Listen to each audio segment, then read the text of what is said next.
Mes forces sont illimitées devant l'ennemi, mais dans ta présence. De nos frères pour parler des choses du royaume de Dieu. Amen. Amen.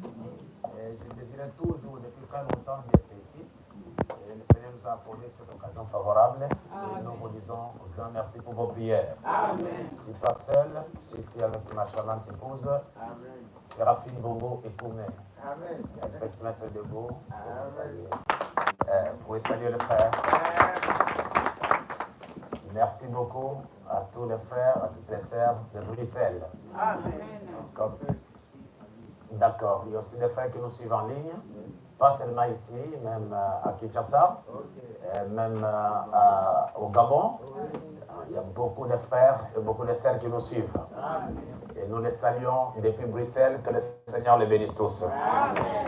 Merci beaucoup. Alors, pour ne pas perdre trop de temps, nous allons nous mettre debout pour lire la parole. Et j'aimerais aussi remercier notre pasteur pour cette marque de confiance, pour m'inviter depuis la France à Paris pour que je vienne ici partager quelque chose avec vous. Amen. Amen. Et c'est vraiment un grand homme de Dieu. Je l'ai écouté plusieurs fois prêcher.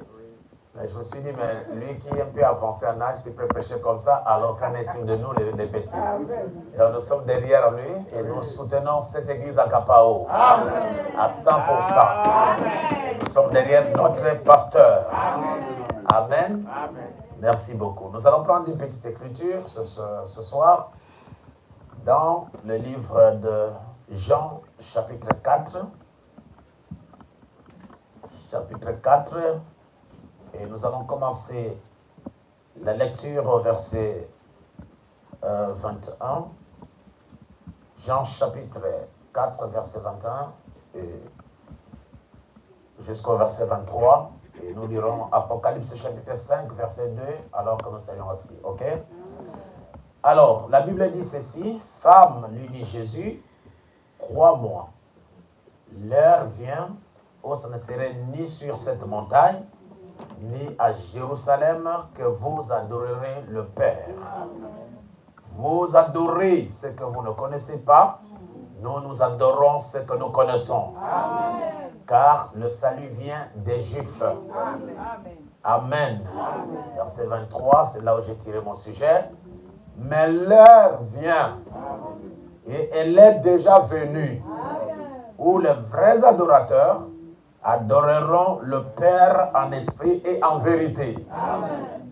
Car ce sont là les adorateurs que le Père demande. Amen. Dieu est esprit. Amen. Et il faut que ceux qui l'adorent en esprit et en vérité. Amen. Amen.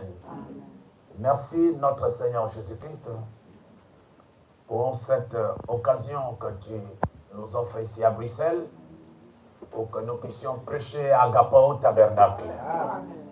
Et le prophète nous dit que le mot Agapao, ça veut dire l'amour de Dieu. Et je crois que l'amour de Dieu, ce sont les hommes.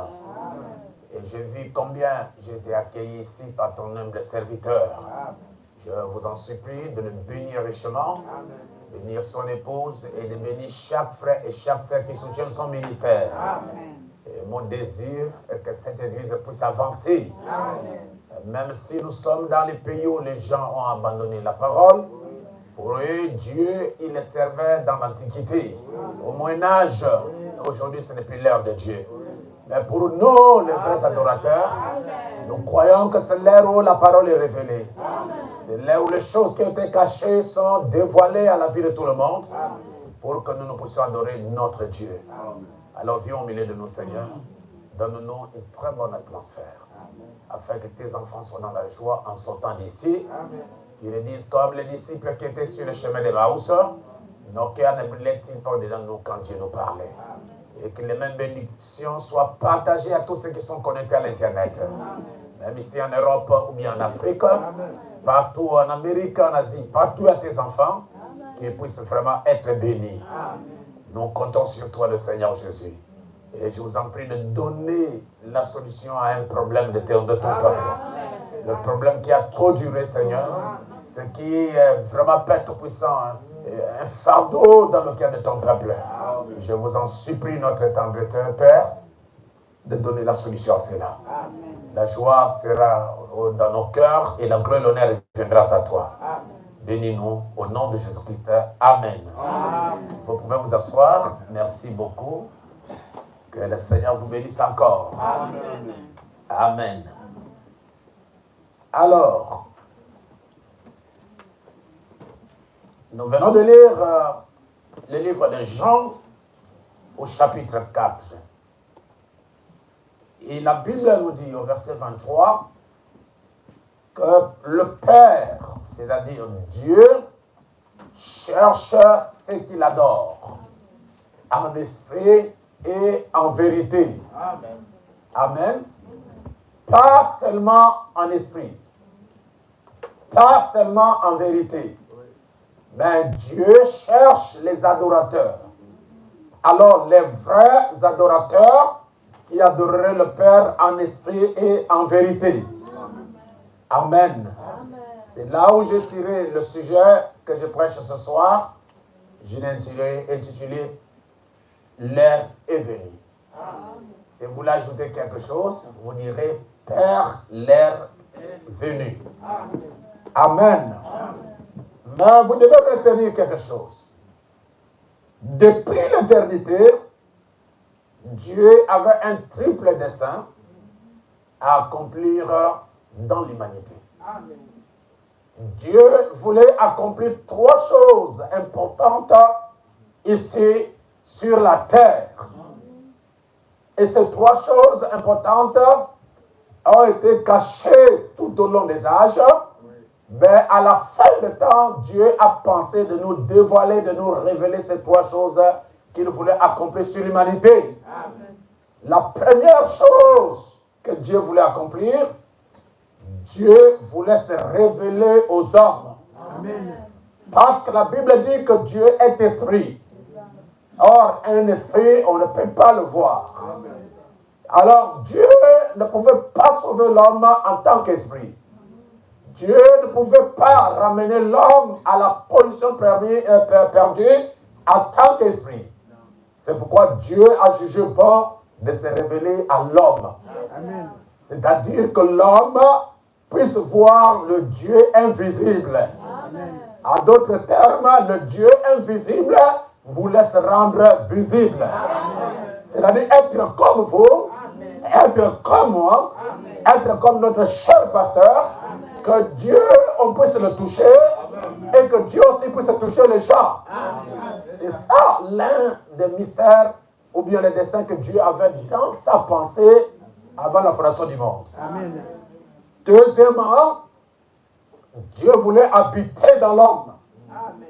Ce Dieu invisible, ce Dieu mystère, ce Dieu glorieux qui a tellement rempli l'éternité, il voulait habiter dans l'homme. Habiter en vous, habiter dans mon frère, habiter en moi, habiter dans le pasteur.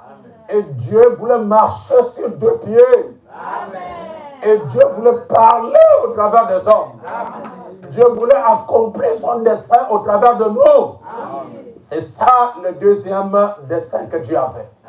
ou le deuxième but. Le troisième but, Dieu voulait rétablir l'homme dans sa position première. Quelle a été la position première? C'est la position qu'Adam et Ève avaient avant la chute. Or, Adam et Ève avant la chute, toutes choses les obéissaient.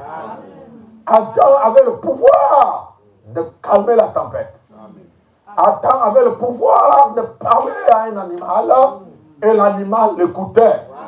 Adam avait le pouvoir de déplacer un arbre pour lui donner une autre position. Et l'arbre obéissait à ce que Adam disait. C'est pour vous dire qu'avant la chute, Adam était Dieu. Et c'est lui qui contrôlait tout ce qui était dans l'humanité. Dieu était Dieu au ciel, mais sur la terre, ce n'était pas Dieu, mais c'était un homme. Et cet homme-là, c'est Adam. Et Adam était double. Il était masculin et il était féminin. Avant que Ève ne sorte d'Adam, avant que Dieu ne puisse faire dormir Adam pour faire sortir Ève, la femelle ou bien la femme Ève était en Adam. Il a fallu que Dieu puisse faire passer à Adam par l'anesthésie spirituelle pour que Adam dorme et que Dieu soutire la femme. Et le messager de Dieu, avant, quand Adam a été créé, il n'avait pas l'ombrine. Parce que l'ombrine servait à donner la communication entre le bébé et la maman. Mais puisque Adam n'est pas passé par le ventre d'une femme, Adam n'en avait pas. Et Ève aussi n'en avait pas. C'est un mystère qui doit être révélé aujourd'hui. Est-ce que quelqu'un peut me donner le meilleur de son amen? Alors, nous remarquons, frères et sœurs, que Dieu avait trois desseins. Dieu avait trois buts. Premièrement, c'est révéler à l'homme. Deuxièmement, habiter dans l'homme. Et troisièmement, rétablir l'homme dans sa première position. Comme au commencement, l'homme était Dieu, à la fin, l'homme redeviendra Dieu. Amen. Comme au commencement, l'homme coordonnait, l'homme maîtrisait la nature, l'homme pouvait parler à la nature et la nature obéissait. Cette chose-là a été perdue au cours des âges. Mais nous avons vu cela se manifester en Jésus-Christ. Mais il a été promis qu'au temps de la fin, cette onction-là reviendra dans l'Église. Pas seulement en faible âme, mais dans toutes les bouches. Le prophète William Branham, il n'est que la première gerbe qui est arrivée à maturité. Et Dieu voulait nous montrer par William Branham que derrière lui, il y a d'autres semences qui obéiraient à la parole et qui arriveraient aussi à manifester Dieu comme lui. Est-ce que quelqu'un peut me donner un amen? Non, je veux encore un amen. C'est pourquoi le prophète dit, comme c'était au commencement, ça sera à la fin. Là-bas, Dieu et l'homme étaient un. Et à la fin, Dieu et l'homme deviendra un. Ça, c'est un mystère que l'épouse doit envier. Ça ne se passera pas dans la dénomination.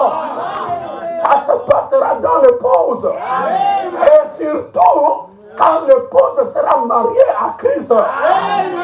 Alors, toute la puissance, toute la plénitude de Dieu sera incarnée dans l'épouse. Et l'épouse et Dieu seront un. Est-ce que quelqu'un peut me donner un amen?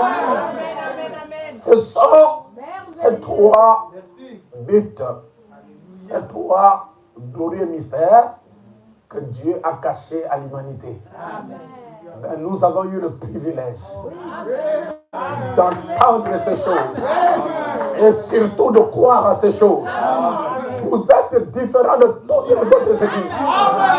Vous êtes un peuple prédestiné pour un âge, pour l'âge de l'enlèvement. C'est pourquoi, chers frères et sœurs, l'enlèvement ne pouvait pas avoir lieu dans les âges passés. Même si Dieu pouvait prendre Paul et l'amener au 3e ciel, je veux dire la 7e dimension. Et Paul a vu de grandes choses. Paul a vu le trône. Paul a vu la divinité. Mais lorsque Dieu a fini de révéler ces choses à Paul, Paul descend et il parle au peuple de son jour. Qu'est-ce que Paul a dit? Il a dit, je prophétise en partie. Ça de tout ce que Dieu dit, tout ce que Dieu m'a montré, je ne peux pas révéler tout. Mais je révèle seulement en partie. Mais quand le parfait viendra, alors il achèvera la révélation. Et le prophète dit, le parfait, c'est l'interprétation parfaite de la parole.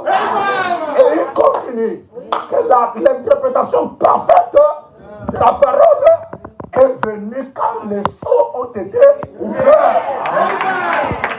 À ce moment-là, nous connaissons qui est Dieu, comment il vit, comment il s'adapte, où est-ce qu'il demeure. Oh, je alléluia. Si vous ne réfléchissez pas, moi je vous prête. Et je commence à me sentir très bien. Amen. Alors, le parfait, ce n'est pas Frère Branham. Le parfait, c'est Jésus-Christ. Le parfait, c'est la parole. La parole parfaite ne peut pas venir à un homme imparfait. C'est pourquoi l'ange a dit à Frère Branham, ne bois pas, ne fume pas, ne suis pas ton corps. Quand tu seras grand, j'aurai un travail à faire avec toi. C'est quoi? C'est révéler Jésus-Christ à l'humanité pécheresse. Et ça, personne, je le dis et j'assume, personne, aucun prédicateur, depuis l'Ancien Testament jusqu'au Nouveau Testament, oh, je peux même aller plus loin, depuis Enoch jusque dans l'âge de la fin, en dehors de Jésus-Christ, il n'y a pas quelqu'un qui a manifesté Dieu comme Frère Branham.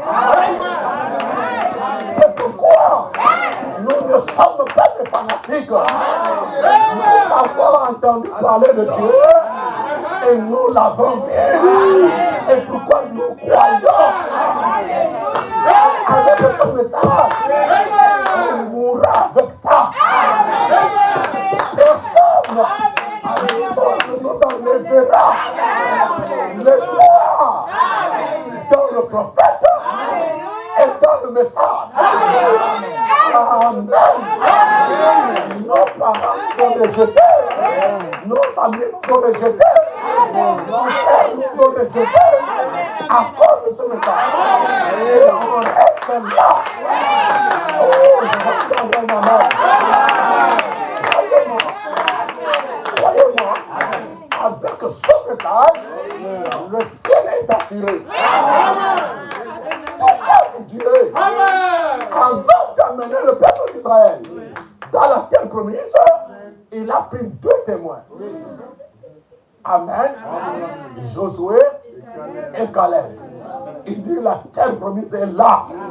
Mais vous devez aller d'abord visiter si ce pays-là existe. Et ils sont partis. Ils ont vu réellement que le pays existe et ils ont amené l'évidence du pays. Aujourd'hui, nous n'allons pas dans un ciel imaginaire. Parce que Dieu, il a envoyé là-bas Ce bonhomme est parti. Il a vu le frère. Il a cru à son message. Il a vu le frère qui a cru à son message. Est-ce que c'est la vérité? Le prophète est venu comme un témoin pour nous montrer que ce pays-là existe. Oh, je veux votre main. Et je vais vous dire quelque chose. Moi, votre serviteur qui est ici, j'ai aussi visité ce pays. Le 24, non, le 10, 9e mois 2021. Dieu m'a pris, il m'a amené là-bas au ciel. J'ai vu des frères, j'ai vu des sœurs.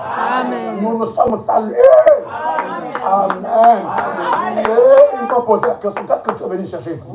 J'ai dit que j'ai terminé mon travail, je suis venu rencontrer le Seigneur.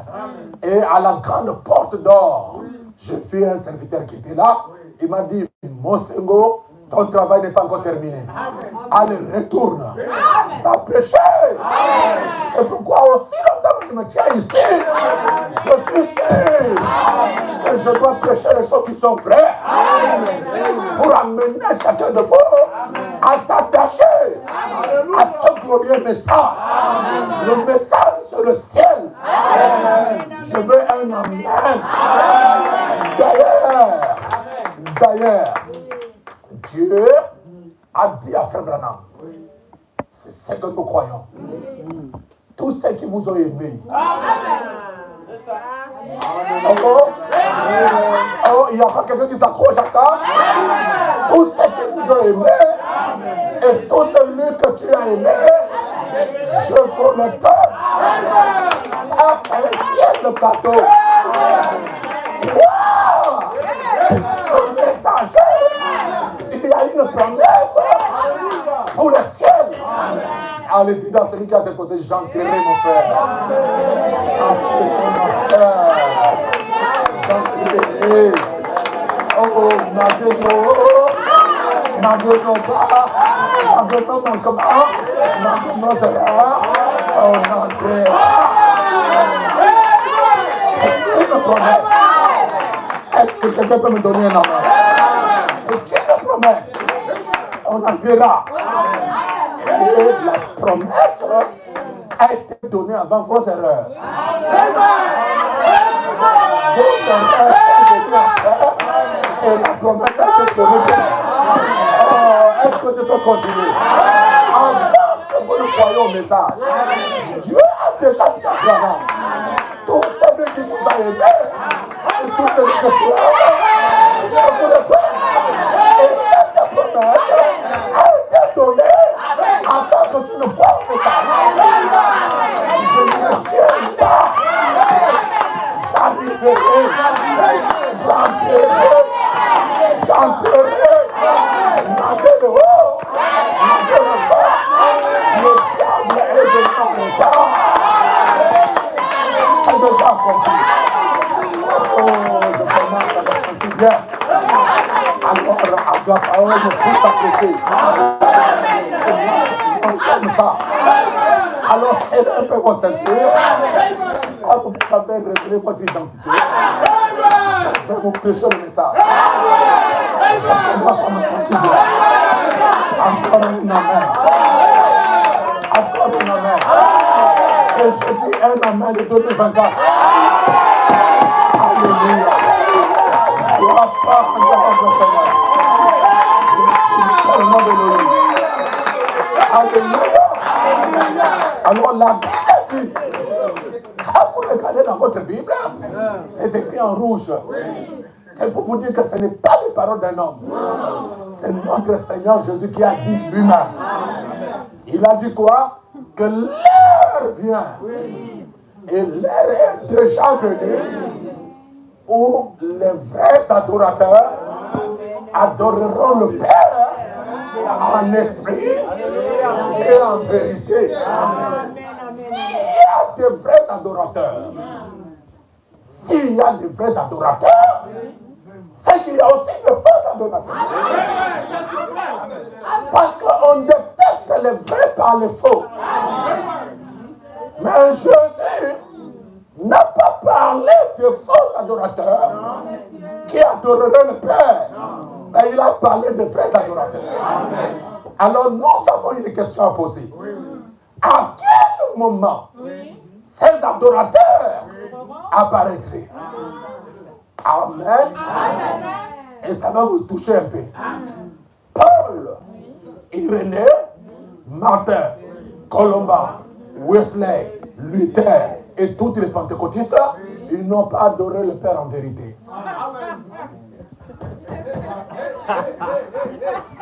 Vous direz, mais comment la parole va parler? En esprit et en vérité. Pas seulement en esprit. Pas seulement en esprit. En esprit et en vérité. Oh, la vérité, c'est la parole. Oh, la parole n'a pas été révélée aussi longtemps que le septième jour était fermé. Est-ce que vous avez compris? Oh, donnez-moi un pouvoir. En esprit et en vérité. Pasteur, comment tu peux dire ça? Mais c'est Jésus qui a parlé. C'est lui qui a parlé. En esprit et en vérité. C'est pourquoi, même quand Jésus était sur la terre, il a dit ceci dans Jean 14. J'ai beaucoup de choses à vous enseigner. Mais je ne peux pas vous les enseigner maintenant. Et Jésus a continué. J'ai beaucoup d'autres brebis, mais qui ne sont pas de cette bergerie. Mais ces brebis-là, qui ne sont pas de la bergerie d'Israël, sont d'où alors? Ce sont les brebis du temps de la fin. Amen. Qu'ils ne sont pas de cette bergerie. Je les appellerai en leur temps. Donc au temps de Jésus, il y avait des choses que Jésus-Christ avait cachées dans la Bible. Oh, ça va scandaliser les gens. Même les apôtres ne connaissaient pas. Les apôtres ne connaissaient pas les 7 jours. Les apôtres ne croyaient pas au Saint-Honneur. Ah, c'est dur, hein? Les apôtres ne savaient pas les 5 âges de l'Église. Amen. Tu peux me donner un amen. Les apôtres ne croyaient pas ou bien ne connaissaient pas la semence du serpent. Amen. Les apôtres ne croyaient même pas au mariage et divorce. Pourquoi? C'est caché dans les 7 sceaux. Mais ça sera révélé au temps de la fin. C'est pourquoi Dieu a dit à Daniel, qui a vu le livre de sceaux. Le livre que Daniel a vu, c'est le livre de sceaux. Dieu lui a dit, Daniel, c'est le livre. Alors, je me sens bien. C'est le livre. Et Dieu a continué jusqu'au temps de la fin. Le temps de la fin, c'est aujourd'hui. Il y a une seule chose que Dieu a omis de dire, c'est le livre jusqu'à la venue de Branham. Amen. S'il avait dit ça, on allait nous tuer le prophète. Alors Dieu a pris le nom du prophète, il l'a caché dans le seau. Personne ne sait. Il a grandi, il a marché, les gens ne savaient même pas. Même quand j'ai fait son vie, là où Branham a grandi, là où il a prêché, il ne connaissait même pas que c'est lui le messager. Que Dieu bénisse l'Afrique. Oh, je t'entends bien. Est-ce que je peux prêcher? Ce sont les Africains qui ont valorisé la planète. C'est l'Afrique qui a valorisé. Amen. Dans le monde entier, là où il y a plus de croyants de message, c'est où? En Afrique. En Afrique. Amen. Daniel, c'est le livre. Jean, c'est le livre jusqu'au temps de la fin. Et la Bible dit, plusieurs le liront. Et la connaissance est augmentée. Donc le livre, le message, donne la connaissance. Vous êtes dans la plus grande université. C'est l'université de la parole parlée. La parole parlée, c'est la semence. Est-ce que vous devez nous donner un amen? Alors, votre amen me pousse à prêcher. Dieu soit béni. Alléluia. C'est le livre jusqu'au temps de la fin. Et la Bible a promis que beaucoup de gens seront purifiés, épurés, blanchis à cause du livre. Donc dans le livre, il y a la puissance transformatrice. Il y a la puissance de rendre quelqu'un pur.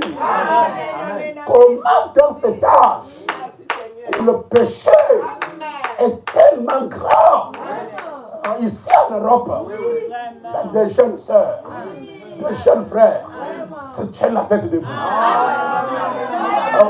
Si on pouvait écrire notre histoire, on parlera de vous. Vous avez vaincu le péché et vous avez vaincu le mort. Oh, que quelqu'un me donne un amen. Et l'heure déjà venue où les vrais adorateurs adoreront le Père en esprit et en vérité. Le message dit, en esprit, c'est la dynamique. En vérité, c'est la mécanique. Donc, la vraie adoration commence quand la mécanique et la dynamique se révèlent au milieu du peuple. Est-ce que quelqu'un commence à comprendre? Non, donnez-moi un amen. Alors maintenant, nous allons évoluer un peu.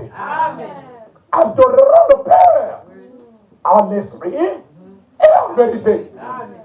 Le prophète dit, tous ceux qui sont venus dans l'Ancien Testament, ils cherchaient le lieu d'adoration. Du même Job.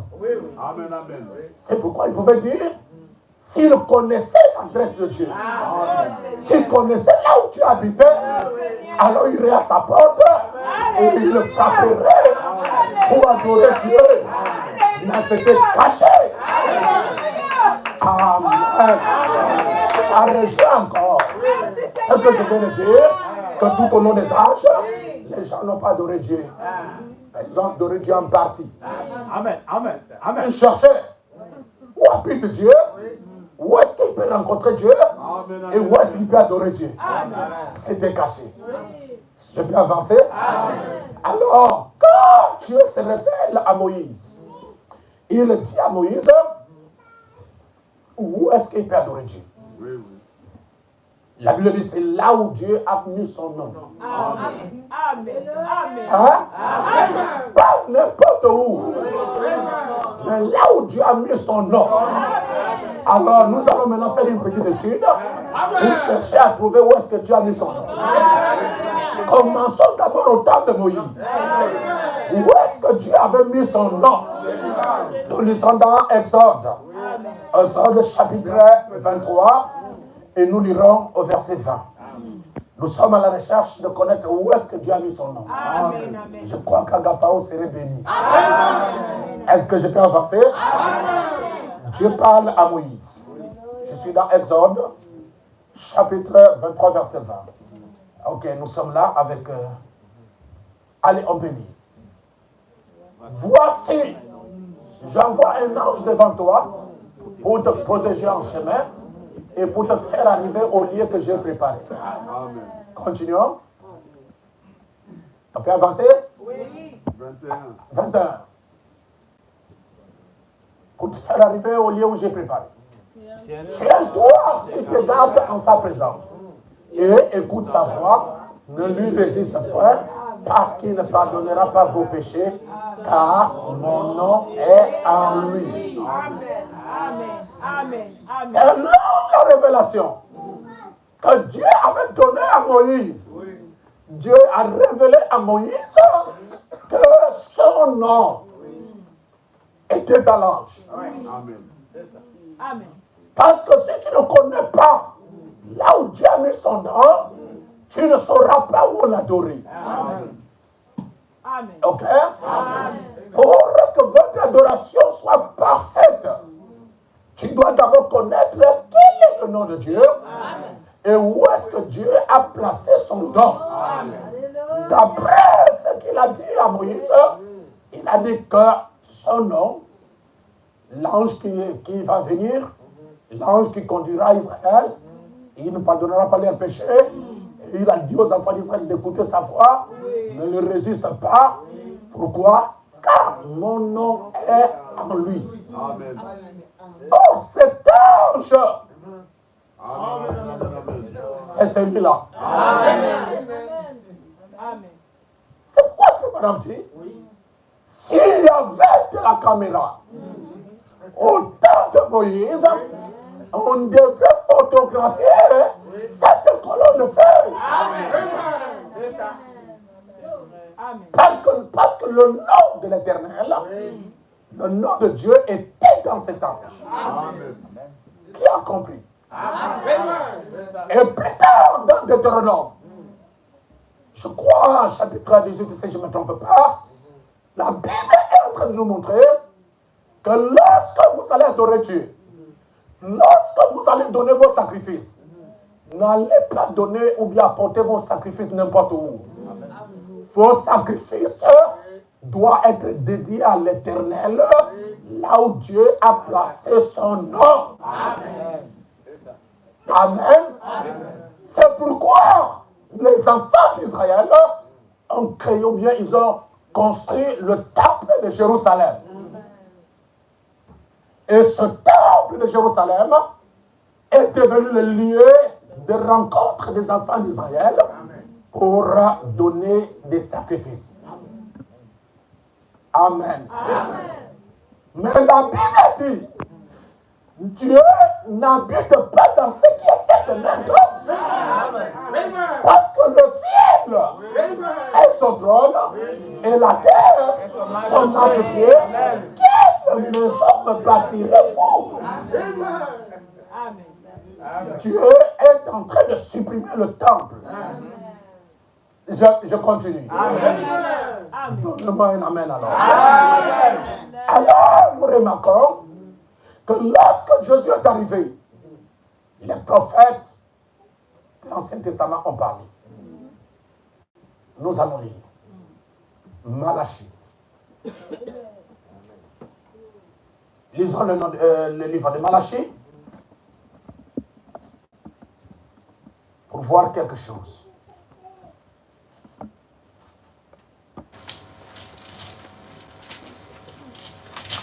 Ok, Malachie.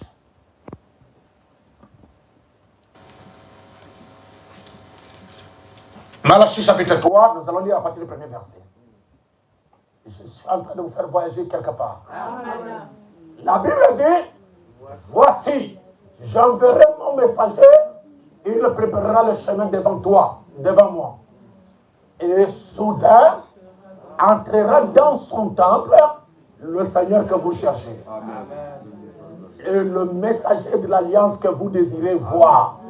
Voici, il vient, dit l'Éternel des armées.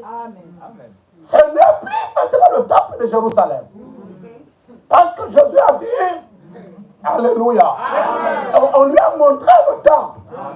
Jésus a dit, je détruirai ce temple et je vais le reconstruire en 3 jours. Le messager dit, lorsque Jésus pointait le doigt, les gens voyaient le doigt qui allait vers le temple, mais ils ne voyaient pas le doigt qui revenait vers le temple. Oh, le véritable temple, ce n'était pas le temple fait de main d'homme, mais c'était le corps de Jésus. Donc le corps de Jésus est le temple, et c'est là où l'ange qui avait caché le nom de Dieu habitait. Le nom de Dieu était dans la colonne de feu. Dans l'Ancien Testament. D'ailleurs, c'est ce qui faisait la galère du temple de Salomon. C'est parce que cette colonne de feu descendait. Amen. Mais lorsque Dieu change les dispensations, c'est passé du temple fait de main d'homme à un corps. Là, pour voir, il faut être un élu. Si tu n'es pas élu, tu vas continuer avec le vieux lieu d'adoration. Le temple.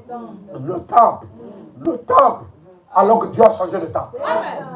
Or, le temple n'était plus une maison, le temple devient un corps. Donc, depuis que Jésus était sur la terre, si vous ne changez pas le lieu d'adoration, vous adorez l'Éternel en vain. Parce que ceux qui passaient au temple, pour eux, Dieu était au temple.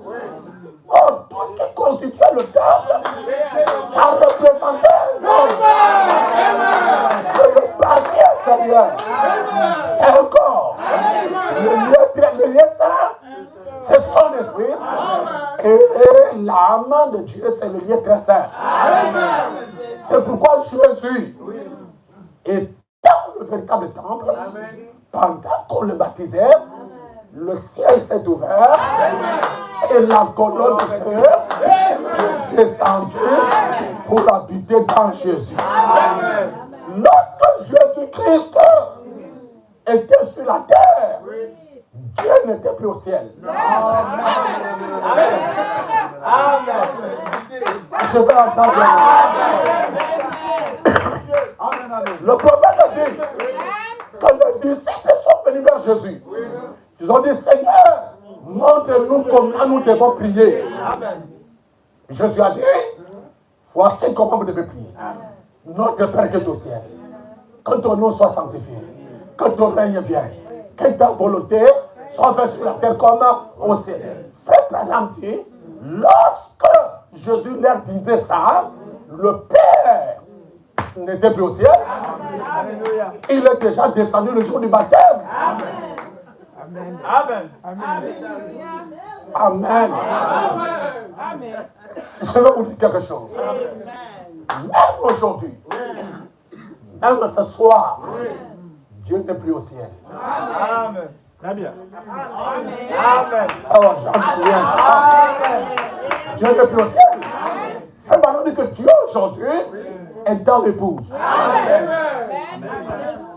Si on pouvait vous donner l'occasion de changer matière, nous ne dirons plus notre Père qui est au ciel, on dira notre Père qui est en moi.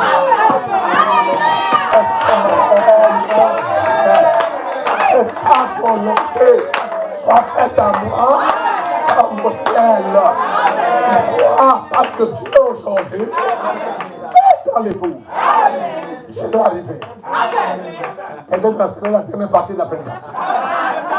Non, donne-moi un amen. Si vous ne connaissez pas le changement de dispensation, vous allez adorer dans la vieille dispensation.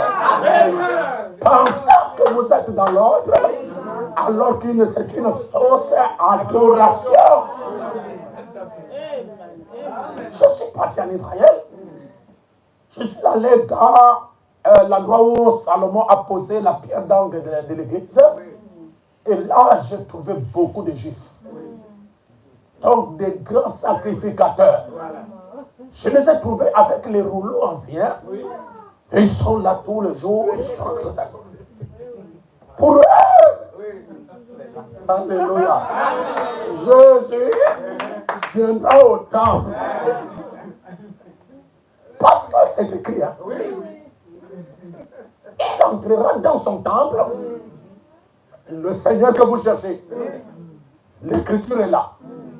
Mais pendant que l'écriture s'accomplit, pour voir, il faut que ce soit un prophète qui vous le montre. C'est ça l'importance d'un prophète. Ah, il est un signe qui vous indique que là, voilà ce qui passe. Ils avaient raison de rester au temple, pasteur. Et ils sont là jusqu'à présent. Regardez depuis 4000 ans que Jésus est venu. Pour eux, ils s'accrochent à cette écriture-là. qu'il entrerait dans son temple. Le prophète dit, la raison pour laquelle ils n'ont pas vu, c'est parce qu'ils avaient leur conception de la manière dont Christ viendra. Pour eux, entrer dans le temple, ça veut dire que le ciel va s'ouvrir, Dieu va défendre. Ah, voilà, il est là. Mais lorsque Dieu change de forme pour devenir un bébé, ça l'a pour voir. Il faut être Simeon. Tu ne mourras pas sans voir le Christ du Seigneur. C'est pourquoi lorsque Simeon rentre au temple, le Saint-Esprit qu'il avait parlé, c'est le même Saint-Esprit qui l'a conduit pour me dire aujourd'hui, ce que je t'avais dit est déjà là. Sinon, on dit, mais comment je vais le connaître? C'est le Saint-Esprit qui a dit à l'avance. Alors qu'il y avait beaucoup de femmes qui sont venues pour circoncire leurs enfants. Et il avançait, il arrive là où il y a Marie. Le Saint-Esprit dit, voilà, c'est celui-là. Qu'est-ce que Simeon a fait? Il n'a pas caché sa croyance. Il a pris le bébé. Il l'a enlevé en public. Il dit, Seigneur, laisse ton serviteur s'en aller en paix. Parce que mes yeux ont vu ton salut. C'est là où les critiqueurs ont commencé. Le salut, c'est le bébé là. Ils ne connaissent pas les origines. Ça, c'est un enfant bâtard. Il est né en dehors du mariage. Du coup, pendant qu'il critiquait, c'est une femme aveugle. Anne. Alléluia. Alléluia. Alléluia. Alléluia. Abraham dit, le Saint-Esprit est un guide. Et il ne vous conduira pas en dehors de la parole. Le Saint-Esprit vous indiquera toujours la parole. Amen. Si vous avez le Saint-Esprit et que votre Saint-Esprit vous appelle au péché, c'est pas lui. Amen. Je n'ai pas entendu un amen. Si vous avez le Saint-Esprit et que votre Saint-Esprit vous amène au mensonge, c'est pas lui. Parce que la Bible dit, lorsque le Saint-Esprit viendra, il vous conduira dans toute la vérité. Elle est revenue. Donne-moi un amen. Encore un amen. Donc, vous remarquez, ils avaient leur conception de la chose. Et nous venons de comprendre que le nom de Dieu était d'abord dans l'ange. Et cet ange-là, c'est celui qui habitait la colonne de feu. Et Dieu a ordonné aux enfants d'Israël de bâtir le temple. Et le Seigneur a dit que c'est dans ce lieu-là que je vous rencontrerai, que vous amènerez les sacrifices. Parce que c'est là où j'ai mis mon nom. Alors, ce qui a fait que le temple de Jérusalem soit l'endroit où Dieu rencontre son peuple, c'est parce que la colonne de feu descendait. Amen. Et Jésus, quand il est venu, le nom du Père, la colonne de feu n'était plus dans un temple naturel. La colonne de feu était dans un nom. Jésus devient le temple. Il devient le lieu d'habitation de Dieu. Et il devient le lieu d'adoration. C'est pourquoi, lorsque nous avons reçu cette révélation, on a commencé à adorer Jésus-Christ. Amen. Amen. C'est pas encore terminé. Amen. Je ne sais pas si vous allez supporter ce qui va arriver. Mais je crois que vous êtes quand même agapao. Amen. Amen. Oui, nous sommes appelés à supporter tout. Amen. Lisons maintenant le prophète. Amen. Je suis dans la brochure, le seul lieu d'adoration auquel Dieu a pourvu. Prêché le 28, 11e mois, 65. Durant le paragraphe 48. Frère Branham dit. Maintenant, le lieu. Voici la chose dont je vais parler ce matin. Dieu n'a qu'un seul lieu où l'adorateur peut rencontrer Dieu. Un seul. Un seul. Amen. Pas deux, pas trois. Amen. Amen. Amen. Vous adorez Dieu dans le Père, Fils, Saint-Esprit. Dieu est un idolâtre. Ok, on peut continuer. À travers les âges, beaucoup ont cherché ce lieu secret de Dieu.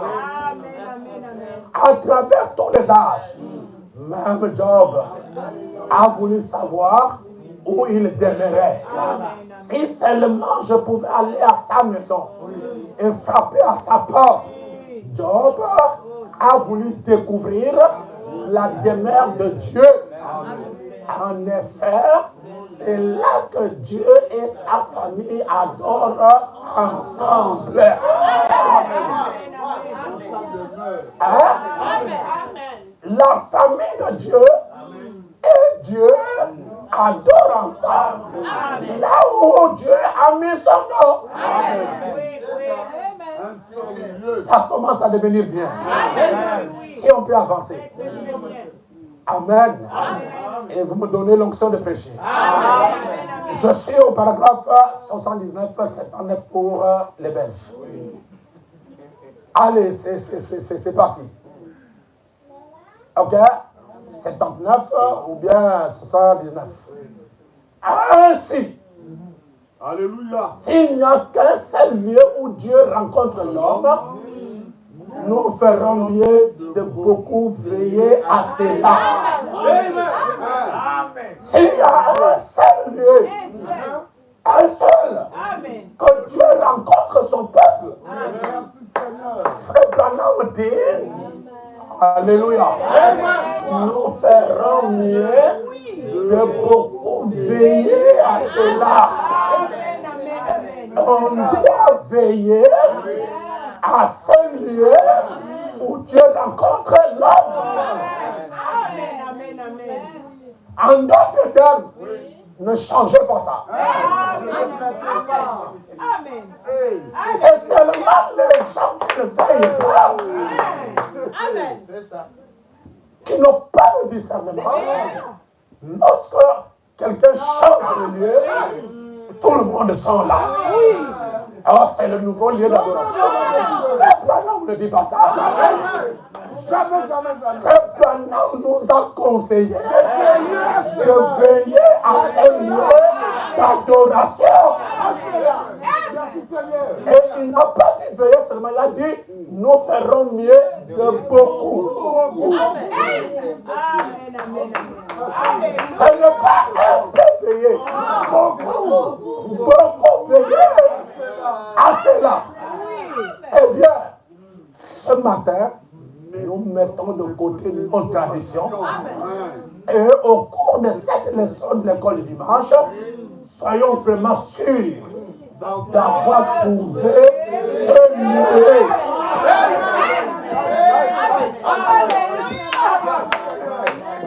Je peux avancer? Il ne vous recevra dans aucune autre église.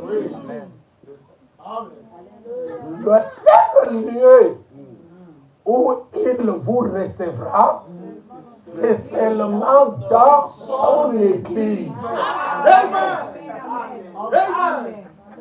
Je ne sais pas si vous avez compris. Dans l'ange, c'est passé au temple, c'est passé en Jésus. Maintenant, Frère Branham dit, ce lieu-là, le seul lieu où il vous recevra, c'est seulement dans son église. Ça veut dire que toutes les églises ne sont pas les églises de Jésus-Christ. Amen. On adore, on part prier, mais Dieu ne vous écoute pas. C'est pourquoi aujourd'hui, le système dénominationnel attire les gens au miracle, attire les gens aux prophéties, attire les gens, n'est-ce pas, aux prophéties pour avoir le visa, il faut que le pasteur prophétise. Très bien. Très bien. Vous devez avoir votre compte, avoir l'argent, avoir le billet, et aller dans la maison Schengen, et on vous donne le billet. Est-ce que ça, on a besoin d'une prophétie? Ça devient dur. Même si le pasteur a prophétisé, est-ce que tu n'as pas de compte? On ne vous donne pas le billet. Il n'y a pas d'amen. Oh, ça va choquer ce que je vais dire. Est-ce que pour se marier, on a besoin de prophétie? Non. Dieu a déjà prophétisé. L'homme quitte son père et sa mère et s'attachera à sa femme et les deux deviendront une seule chair. C'est la vérité que je vous dis. Et tous ceux qui n'ont pas la sémence de Dieu sont importés. Amen. Déposez. Dieu a un seul endroit où il rencontre son peuple. Alléluia. C'est seulement dans son église. Amen. En de l'église de Dieu vivant, je ne vous connais pas. Amen. C'est fort. Amen. Mais c'est la vérité. Allez, prenons encore quelque chose. Ah là, ça va choquer quelque chose. Nous sommes dans le seul lieu d'adoration auquel Dieu a pourvu. Prêché à Chef-Porte, le 28 11e mois 65.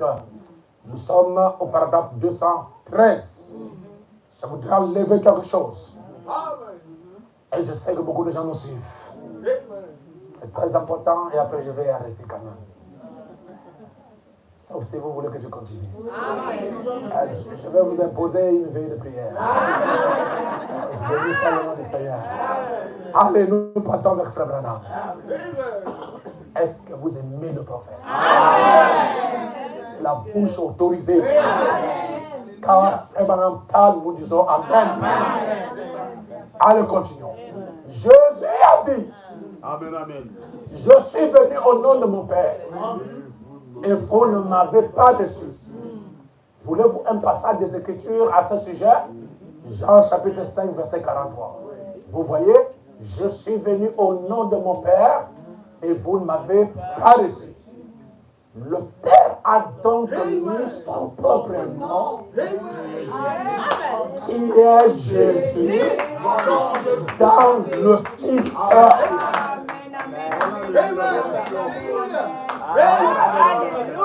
Vous voyez pourquoi Dieu peut dire à Moïse que j'ai mis mon nom dans l'ange.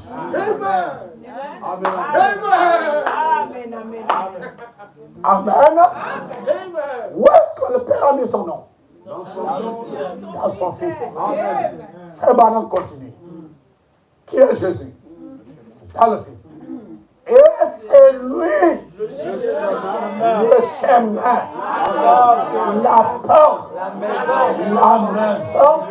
Il est le lieu que Dieu a choisi où il fait résider son nom. Amen.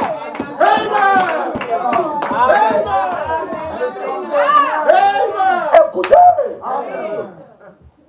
nous n'adorons pas Dieu dans Branham. Celui qui n'adore pas Dieu dans le corps de Branham. Attendez, le corps de Branham est où? Le corps de Branham, ce n'est pas la photo.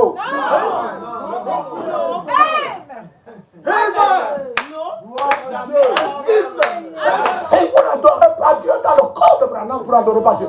Attendez, le corps de Branham dont tu parles là, c'est quoi? Est-ce que c'est la photo? Non.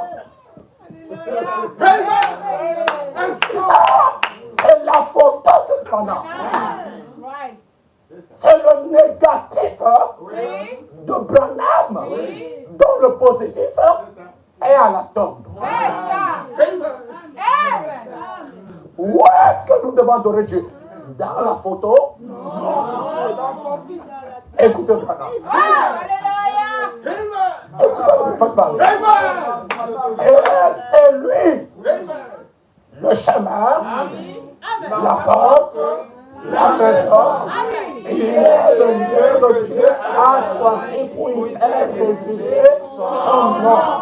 Allez, nous continuons. Dieu n'a jamais mis son nom.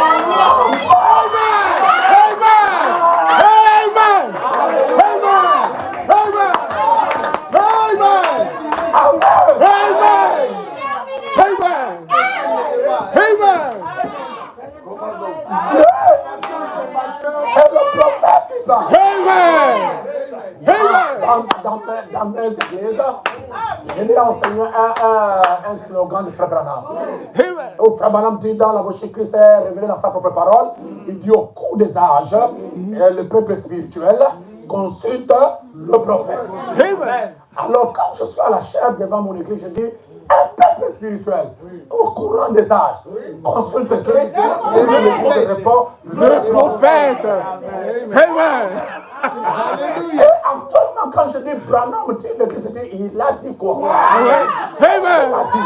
Amen. Je te un amen. Amen. Amen. Amen. Il est le lieu que Dieu a choisi. Il fait résider son nom. Amen. Dieu n'a jamais mis son nom en moi. En moi. Amen. Amen. Jamais. Il n'a jamais mis son nom dans l'église. Il ne l'a jamais mis dans le méthodisme, dans le baptisme ou le catholicisme. Il l'a mis en Christ. L'Emmanuel, moi.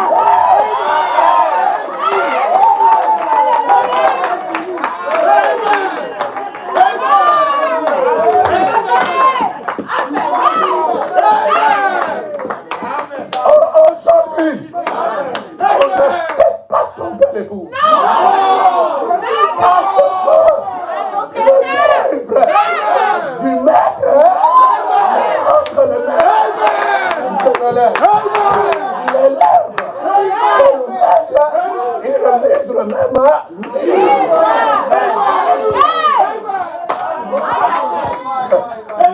Lorsque Branham dit Dieu n'a jamais.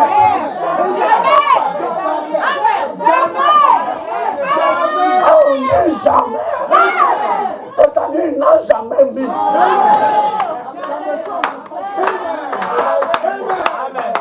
Vous voyez qu'on a des prédicateurs qui amener les gens en erreur. Ça, c'est l'adoration de Branham. Si vous ne comprenez pas ça. Attendez, je dois croire le prophète ou bien croire quelqu'un qui interprète le prophète. Le prophète n'a pas d'interprète. Parce que le prophète est l'interpréteur de Dieu. Et le prophète n'a pas d'interprète. Il a dit. Et nous disons Amen.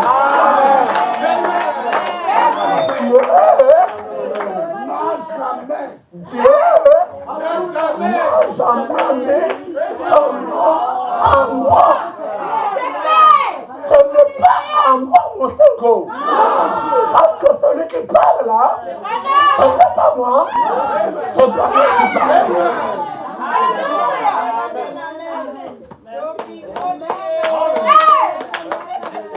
Alléluia. Amen. Voilà la raison pour laquelle les gens n'adorent pas Dieu en vérité. C'est parce qu'ils ne savent pas où se trouve le nom de Dieu. Oh, je veux un amen. Je veux encore un amen. Ce nom-là a chevauché au cours des âges. Si vous ne connaissez pas où se trouve le nom de Dieu, vous risquez d'adorer le diable. Sans le savoir. Je vais entendre un amen. Maintenant, je suis en train de vous montrer quelque chose. Oh, merci Seigneur. Que Dieu puisse être béni à jamais. Ok, prenons maintenant le lieu d'adoration que Dieu a choisi.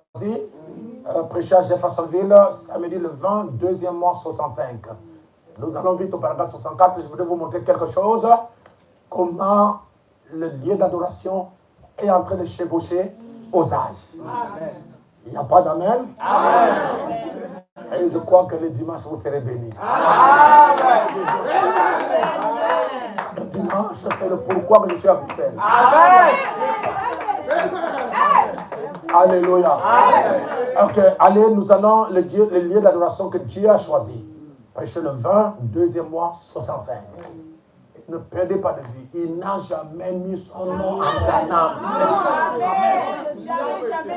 Le nom nouveau de Dieu, ce n'est pas Branham.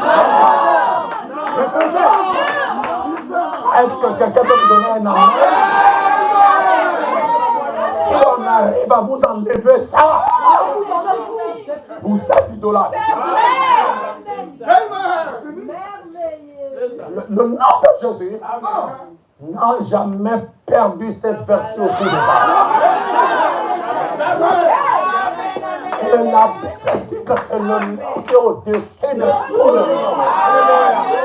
Le nom auquel tout genou, au ciel, sur la terre, sous la terre.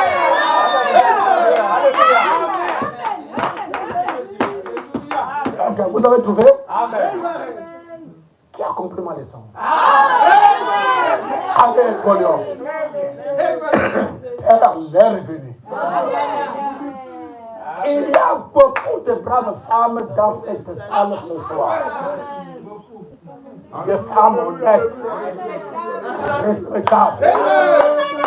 Mais il n'y a pas une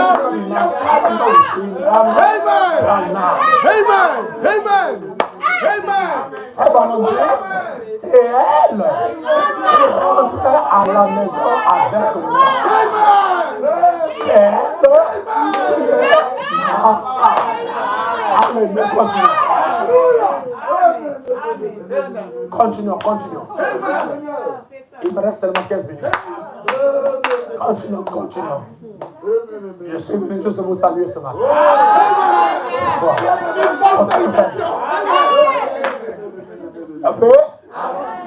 Il y a des braves gens dans le monde, des bonnes églises, mais il n'y a qu'une femme, Jésus.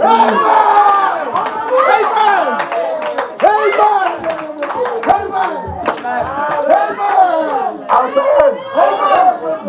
Nous ne sommes pas Madame Branham. Madame Branham s'appelle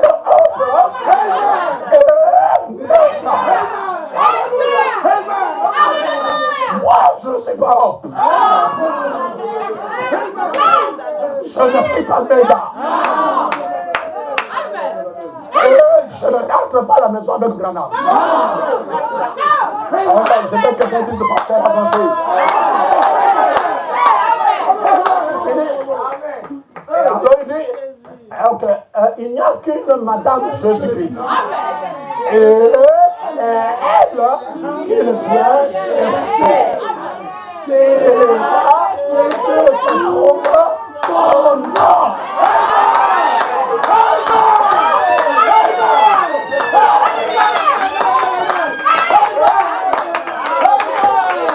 Est-ce que je peux continuer?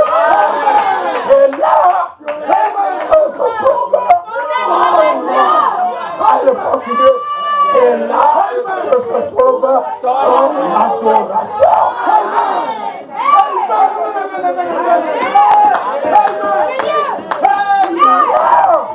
Il y a le nom.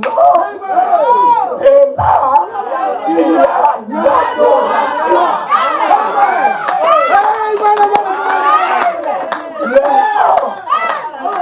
Le nom de Dieu était dans l'ange. C'est pourquoi Abraham l'adora.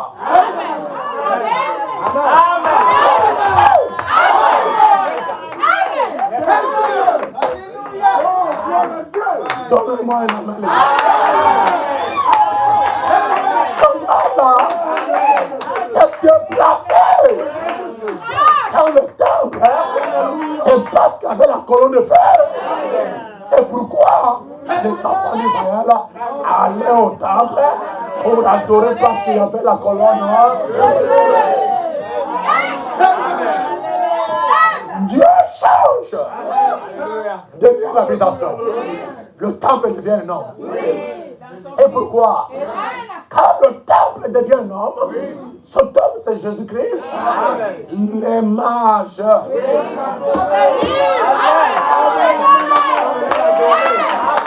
Qu'est-ce que l'image fait?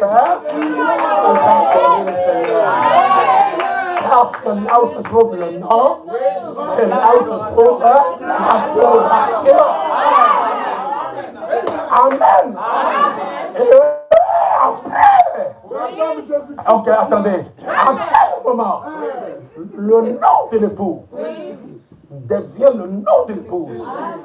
Frère Branham dit, c'est pendant la cérémonie du mariage. Paul n'a pas marié l'église à Christ. C'est pourquoi l'église n'a pas pris le nom de Jésus. C'était les fiancés. Le problème dit, le mariage entre Christ et son épouse se ferait au temps de la fin, à l'ouverture de sceau. Allez, ouvrez, effacez mon téléphone, je vais vous montrer quelque chose. Oh là là, donnez-moi, je vais effacer parce que... Allez, effacez. Alléluia. Je crois que l'église va comprendre. Ah, il a placé son nom dans l'épouse. Et on l'épouse, elle l'épouse Jésus. Vous êtes Madame Jésus. C'est pourquoi lorsque la Bible dit ne touche pas mes oins et ne fait pas tenir la main serviteur, ça veut dire ne touchez pas mon époux.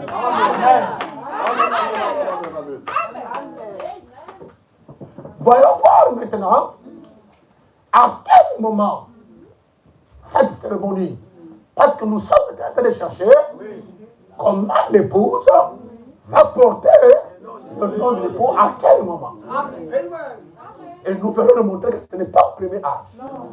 Parce que Paul dit, je vous ai fiancé à Christ. C'est-à-dire que le fiancé, ce n'est pas encore le mariage.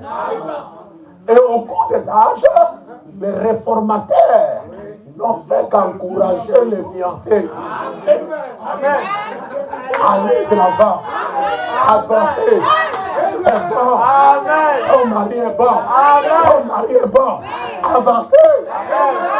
Et dans l'âge pentecôtiste, nous voyons comment l'épouse qui a été fiancée commence à recevoir le don. Amen. Chérie, voilà le cadeau. Frère Branham dit, c'est pour attirer le cœur de l'épouse. Et nous sommes maintenant à la recherche du moment où le mariage se fait. C'est pourquoi, dans Apocalypse chapitre 5, la Bible dit, qui est digne de prendre le livre et d'ouvrir le sceau. Alors, ce livre de la rédemption, Frère Branham dit qu'Adam l'avait perdu à Éden. Et quand Adam l'a perdu, Satan voulait le récupérer. Dieu est entré en scène. Il a poussé le livre loin. Le diable fait ça, Dieu pousse encore. Le diable fait ça, Dieu a repoussé jusqu'à ce que ce livre-là est revenu aux mains du propriétaire originel. Or, dans ce livre, il y avait la vie éternelle et il y avait l'autorité. Il y avait la puissance. C'est ce qui permettait à Adam et Ève de contrôler la terre. Or, quand il a perdu ça, le monde entier, l'humanité a abandonné Adam. Mais Frère Branham dit, ce n'est pas le livre de Dieu, c'est le livre de l'homme. L'homme l'a perdu, l'homme va le recevoir. L'homme l'a perdu au commencement et l'homme recevra le livre à la fin. Qui peut me donner un amen? Alors, qui est digne de prendre le livre et d'ouvrir le sceau? Et le prophète dit, ce livre-là dans l'Ancien Testament n'était pas comme la Bible que nous avons. Il dit c'était les rouleaux. Et la Bible dit que ce livre était scellé de 7 sceaux. 1, 2, 3, 4, 5, 6 et 7. Nous les nommons ici. 1, 2, 3, 4, 5, 6 et 7. Dans ce livre, il y avait la vie éternelle. Amen. Et la voix s'est fait entendre. Qui est digne de prendre le livre et d'ouvrir le sceau. Et je vais dire quelque chose à Agapao. Lorsque Dieu scelle le livre, alléluia, il le scelle du premier sceau au 7e. Ça, c'est la fermeture. Mais l'ouverture, ce n'est pas la fermeture. Le premier sceau se scelle dans le deuxième. Le deuxième se scelle dans le troisième. Le troisième se scelle dans le quatrième. Le quatrième se scelle dans le cinquième. Le cinquième se scelle dans le sixième. Et le sixième se scelle dans le septième. Donc, ce feu qui a scellé le sceau au premier sceau, il se termine au 7e sceau. Donc, le 7e sceau, c'est le cadenas de tous les autres sceaux. On peut ouvrir le premier, le deuxième, le troisième. Si le 7e n'est pas ouvert, ton livre sera fermé. Je vais entendre un amen. Allez, viens ici, ma fille. Viens, ma fille. Chez ma fille ici, regarde là. Si la soeur veut tresser les cheveux, reste là. Elle veut tresser ses cheveux comme ça. Bon, il y a des cheveux que les sœurs tressent. Comme ça, c'est la tête. Oh, excusez-moi. Merci, pasteur. C'est la tête. Voilà. La sœur veut tresser ses cheveux. Elle prend ici. Elle scelle là. Après, elle scelle encore ici. C'est le fil qui a scellé le premier qui scelle le deuxième. Scelle le troisième. Scelle le quatrième. La sœur scelle le cinquième. Scelle le sixième. Scelle le septième. Quand elle arrive au 7e chevelure, en fermant le cheveu, elle ferme au bout là-bas. Mais c'est ça le son. Amen. Lorsque la sœur va dire, je suis fatigué avec ces cheveux, je vais les détresser. Bon, elle va commencer ici, dis Amen. Non. Elle va commencer ici? Non. Elle commence où? Parce que c'est ça qui sert le premier saut. Alors, ça c'est le premier saut, ça c'est le deuxième, ça c'est le troisième, quatrième, cinquième, sixième et septième saut. Si le 7e saut n'est pas ouvert, tu ne connaîtras pas ce que le premier saut a dit. Amen. Les gens qui sont en train d'embrouiller les autres, ils n'ont pas été appelés à prêcher. Amen. Parce que là, c'est l'âge de l'écoute. Frère Manoum, c'est l'âge de la perfection. Pas de rien dans le message. Oh non, tous les sons sont ouverts sauf le 7e. Vous ne comprenez pas? Comment tu vas connaître le premier son et le 7e est fermé? Merci ma fille. Hein? Alléluia. Donc la sœur va ouvrir, elle va ouvrir le premier son. Elle va dire aux gens, je me suis détressé. Quand les gens récupèrent la sœur, tu as des problèmes. Il est là-bas au bout là. Dès que tu commences à fermer les cheveux ici, il faut l'ouvrir là-bas pour ne pas avoir de problème. Si tu presses, ça coupe les cheveux. Amen. Les mystères cachés de la Bible ont été révélés dans le sceau. Amen. On les révélait ici, c'est la même chose comme là-bas. Alors remarquez ce que la Bible dit. La Bible dit qui est digne de prendre le livre et d'ouvrir le sceau? Au ciel, sur la terre, sous la terre, personne. En ce moment-là, Branham n'était pas connu. Amen. Amen. Il faut pas qu'il y ait la confusion. Frère Branham n'était pas connu. La question est posée à Jean dans l'île de Patmos. Frère Branham n'était pas en vie. Au ciel, sur la terre, sous la terre, personne. Et la Bible dit que Jean commençait à pleurer. Lorsque Jean a commencé à pleurer, il y a eu un ancien qui a dit à Jean, Jean, ne pleure pas. Pourquoi Jean pleurait? Parce que s'il n'y a personne qui va seulement prendre le livre, parce que le livre a deux parties. Hein. Premièrement, prendre, deuxièmement, ouvrir. S'il n'y a personne, alors toute la race humaine serait perdue.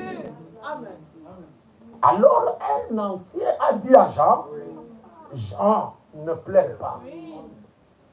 J'aime cette partie. Amen. Voici le lion de tribu de Juda. Alléluia. Et il va continuer, le rejeton de David. Amen. Le lion de tribu de Juda, ce n'est pas Frère Branham.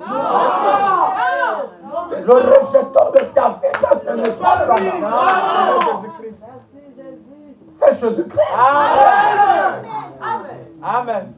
Lorsque Jean tourne le regard pour voir le lion, au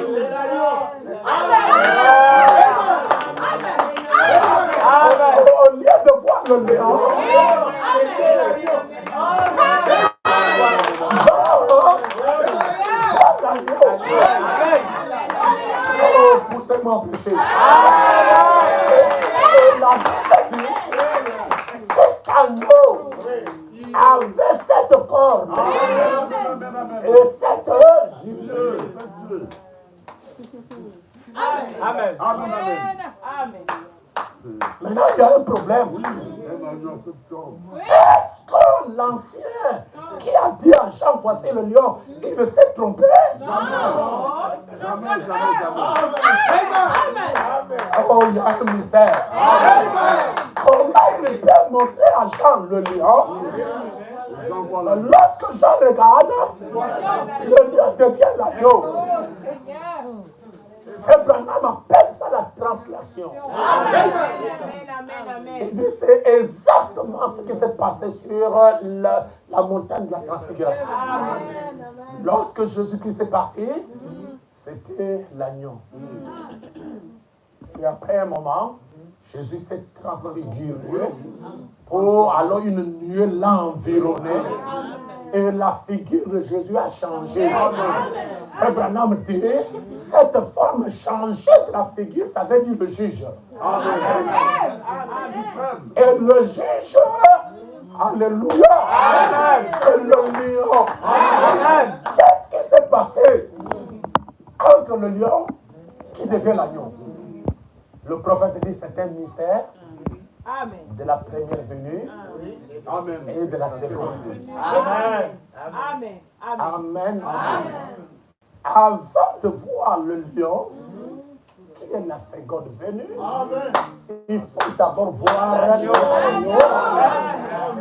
Si vous comprenez qui est mort pour toi, alors tu sauras qui est mort pour toi.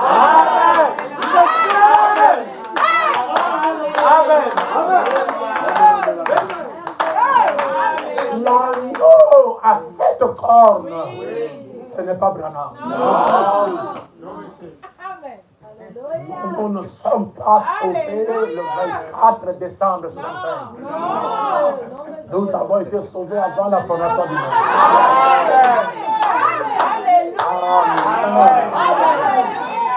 Est-ce que Agapon t'a donné la compris quelque chose?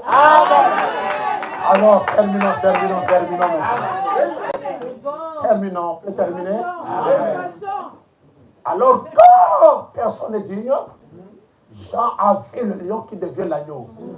Frère Branham dit c'est Jésus-Christ lui-même qui a ouvert le seau. Ce n'est pas Frère Branham qui a ouvert le seau. Frère Branham a prêché le seau ouvert. Avant d'ouvrir le seau, tu dois être digne. est digne, d'après la vision de la parole, c'est quelqu'un qui est né en dehors des rapports sexuels. Né en dehors des rapports sexuels.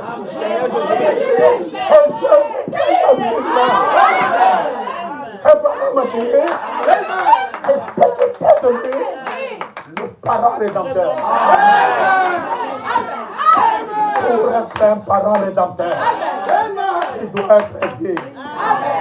Il doit être un homme sans défaut. Il doit rendre un témoignage public. Il en parle la main. Et quatrièmement, il doit être le parent de l'homme. Le parent de l'homme. C'est Jésus-Christ. Chère Église. Que personne ne vous enlève. C'est le roc où nous nous sommes bâtis. Tous les noms failliront. Et le nom de Jésus, c'est le nom de Dieu lui-même. Est-ce que quelqu'un peut me donner un amen? Alors, terminons comme je vous ai dit. Donc, on a vu que l'agneau a 7 cornes, 7 yeux. Les yeux sont les messagers. Amen. Et ces messagers marchent avec le trône. Marchent avec l'agneau. On en parlera peut-être un autre voyage. On va parler sur les 7 trônes de miséricorde. Alléluia.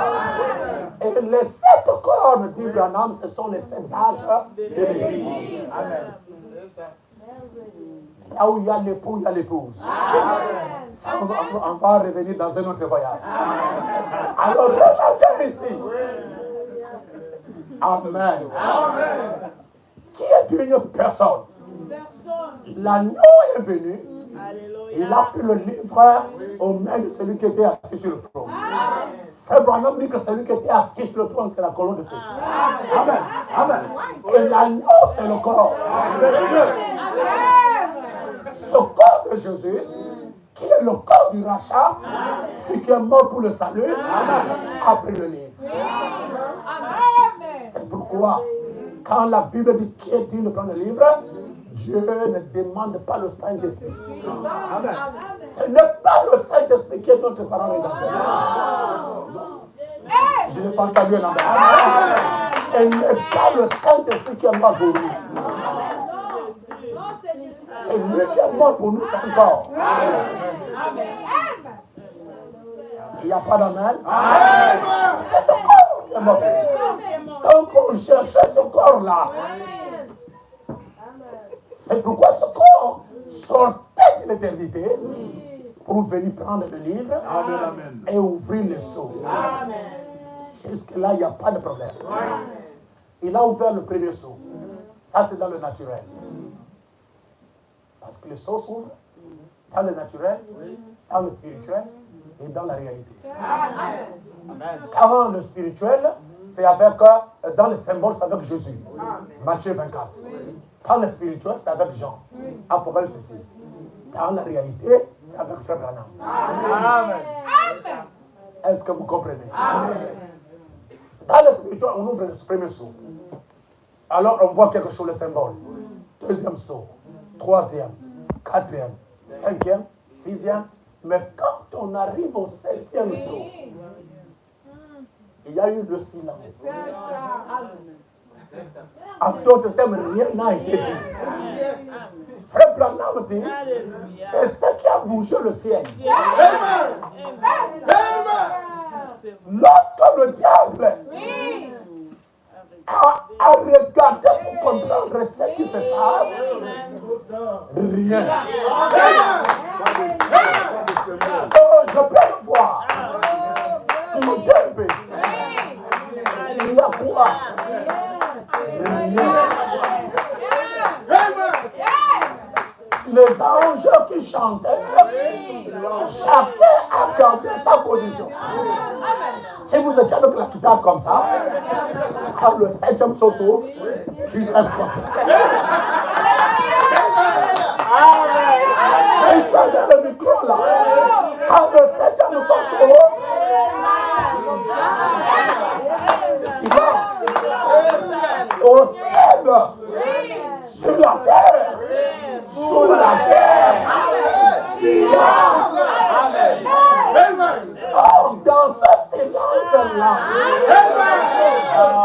Et là où l'homme est Dieu,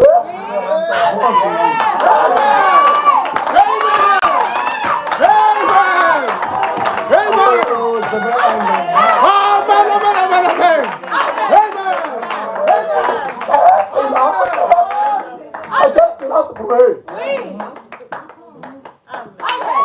Attendez.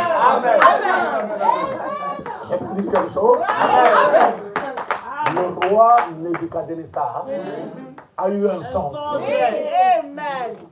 Et le roi a dit, j'ai besoin de quelqu'un qui peut me révéler le songe et me donner les signes. Pas seulement le songe, et le songe, et ce que le songe veut dire. S'il n'y a pas, je vais tuer tout le monde. Vous savez, il y a eu Daniel qui a sauvé la nation babylonienne. Si Daniel n'avait pas la révélation, toute Babylone allait mourir. Un homme, Daniel, le prophète, il a dit au roi, ne tue pas les gens. Laissez-moi aller prier.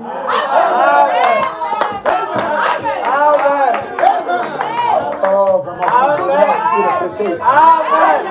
lorsqu'il est allé pécher, Frère Branham dit qu'il a mis ses frères. Parce que lui, il était le prophète. Chaque Abel, Nebo et les autres étaient des croyants. Et la révélation ne vient pas aux croyants. La révélation vient aux croyants. Daniel est allé prier. Quand il est en train de prier, il prie. Vous savez qu'est-ce que Branham dit? Il dit, les songes que nous voyons ne disparaissent pas. Il dit, ça va dans notre subconscient et c'est gardé. C'est la raison pour laquelle vous pouvez vous en souvenir d'un problème qui a fait 10 ans. Parce que c'est caché là-bas. Il n'y a pas d'amen. Alors le roi était là avec tout un tas de songes. Dieu prend Daniel. Là où il était en consécration. Le prophète de Dieu, ce n'est pas la chair de Daniel. Dieu a pris la théophanie de Daniel. Il a amené la théophanie dans la pensée du roi. Et la théophanie commence à pager les songes. Pas ce songe-là. Ça, c'est l'année 2018. Pas celui-là. 2019. Le roi a besoin du songe du jour. Pas celui-là, ça c'est la semaine passée. Pas ça, c'est le mois passé. Il tombe sur le songe du jour. Le prophète dit que Daniel a rêvé d'abord lui-même le songe.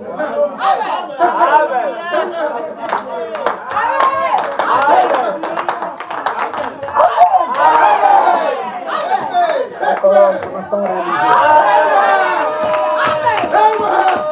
J'allais prier dans la salle. Il a rêvé le songe. Il arrive au roi. Au roi. Viens éternellement. Le roi du mal parle. Je vais tuer les gens ici. Alors, il a dit, roi, Tchanasé, comme on dit au Congo. Tchanasé, calmez-vous. Il y a quoi? Dans ton rêve, tu as vu ça, tu as vu ça, tu as vu ça, et pourtant c'était un silence. Amen. Qui est la personne qui peut entrer dans la pensée de Dieu pour recevoir la révélation du silence? C'est un prophète. C'est pourquoi Frère Branham dit, lorsque cet ange est descendu, il m'a pris parce que c'est ça la pensée, c'est ça la tête du roi. Branham est rentré dedans. Pour faire quoi? Pour aller recevoir le mystère du 5e jour. Amen. Et après avoir reçu la connaissance, Branham descend. Il dit ainsi, dit le Seigneur. Aussi longtemps que je me tiens ici, j'ai reçu la révélation de cela, que cela se passe en 3 points.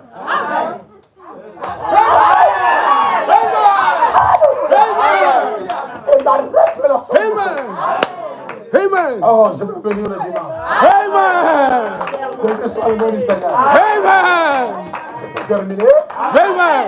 Pendant qu'il y a le silence,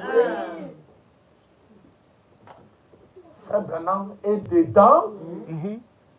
Qu'on allait connaître qu'est-ce que le 7e jour dit. Et le prophète descend. Ah oui, hein? C'est différent. On va venir, frère. Les frères que Branham est entré dedans. N'est-ce pas? Et il est venu déposer Frère Branham. Et il a dit ainsi dit le Seigneur. Les mystères cachés de la Bible vous serez révélés dans les eaux. Et Frère Branham dit qu'il venait chaque jour pour me donner la révélation du premier saut, du deuxième, du troisième, du quatrième, du cinquième, du sixième et du septième saut. Alors, le prophète lit le 7e saut au silence et au 3e pôle. Amen. Amen. Amen. Qu'est-ce que le 3e pôle? C'est Dieu dans la chair humaine. Amen. Qu'est-ce que le 3e pôle? C'est Christ en vous, l'espérance de la gloire. C'est nous qui allons terminer l'histoire du christianisme. Amen. Lorsque nous quitterons la terre, nous partirons, on ne parlera plus de chrétiens. Je vais entendre un amen. Alors écoutez, mes amis. Ça m'a dit, quand il finit d'ouvrir et de briser tous les seaux, alors qu'est-ce qu'il fait? Dieu quitte le ciel. Amen. Et il descend pour se marier. Amen. Notre Dieu n'est pas célibataire. Le premier Adam était marié. Sa femme a été séduite. Le second Adam est marié. Sa femme ne sera pas séduite. Amen. Et Frère dit pourquoi? Il dit parce que l'époux va rentrer dans l'époux. Amen. Quand il finit de briser le seau, il descend maintenant avec un livre ouvert pour remettre le livre à rédemption à l'homme. Amen.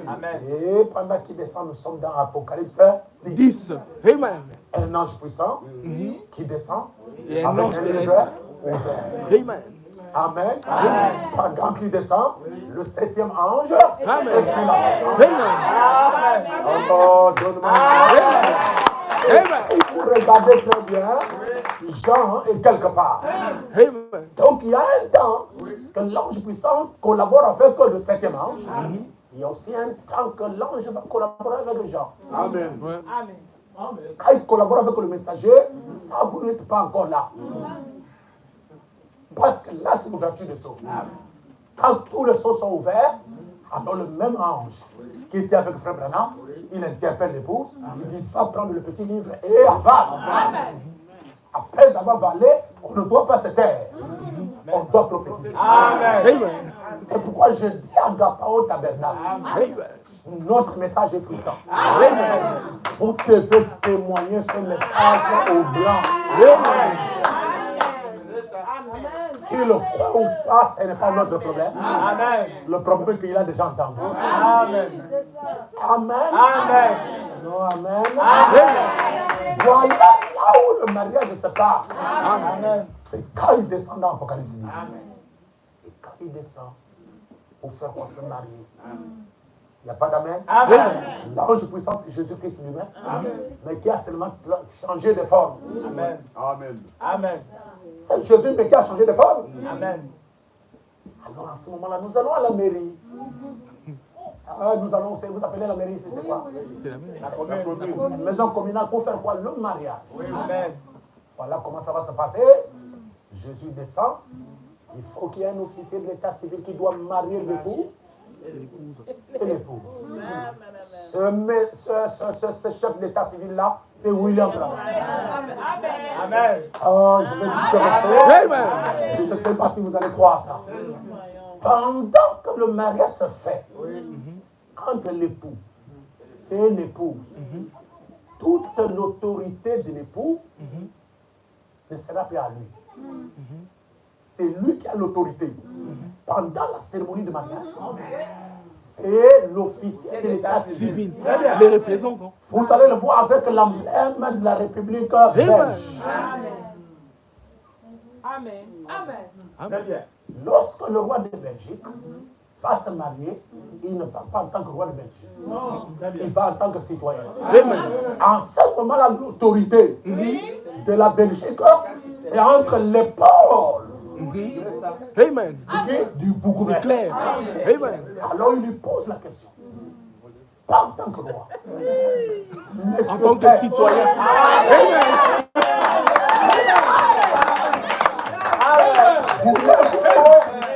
prendre cette femme comme votre épouse légitime pour vivre ensemble dans les lois sacrées du mariage. Monsieur le roi, il dit, je l'accepte. Amen. C'est ce que Jésus-Christ vous a dit. Voulez-vous m'accepter comme votre Dieu? Comme votre Seigneur? Comme votre roi? Vous avez dit Amen. Et Branham a écouté. Et Branham vous a posé la question. Voulez-vous prendre Jésus-Christ comme votre Seigneur et votre Sauveur? Abandonnez tous les autres pour vous attacher à lui et à lui seul jusqu'à l'enlèvement. Agapon a dit quoi?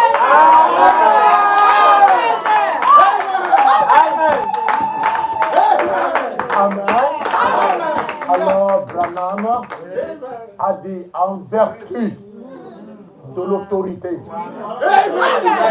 donnée par le Dieu très haut, je vous déclare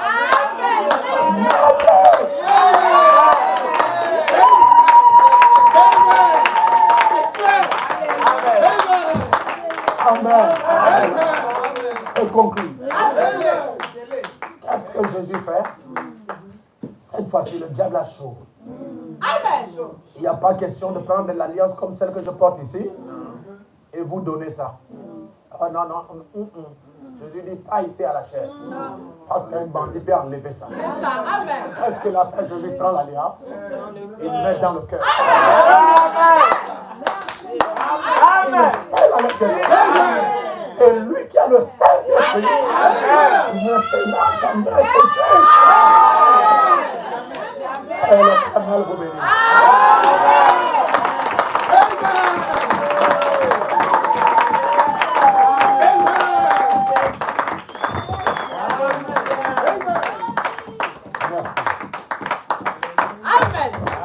Merci, pasteur. Que Dieu vous bénisse. Amen. Que Dieu te bénisse. Amen. Que Dieu bénisse Agapao. Lève-nous. Dimanche, je vais vous bénir. Donnons une acclamation au Seigneur.